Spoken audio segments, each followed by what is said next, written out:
Mabilis na nahuli ang suspek sa pagpatay sa Ateneo Dinaga grade school teacher na babae na 28 years old matapos ang mabilis at masusing operasyon ng operatiba ng Police Station 4 ng Naga City Police Office. Naaresto ang suspek sa barangay San Cirillo, Pasacao, Camarines Sur matapos ang walang humpay na follow-up operation ng kapulisan ng Naga City Police Office. Matatandaan, nitong alas 6 ng gabi nitong nakarang Sabado nang matagpuan ang bangkay ng biktima sa ikalawang palapag ng kanyang bahay sa Decoms Bestan sa barangay Pacul, Naga City. Malaking tulong sa agarang pagkilala at pagtuntun sa sospek ang kuha ng CCTV kung saan nakita itong gumalaw sa kamera at namataan ang tattoo sa kanyang katawan.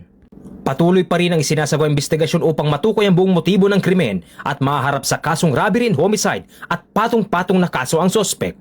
Mabilis na aksyon, masusing investigasyon at walang tigil ng pagtugis patunay ng dedikasyon ng Naga City Police Office sa pagbibigay ng agarang hustisya at pagpapanatili ng kapayapaan sa komunidad.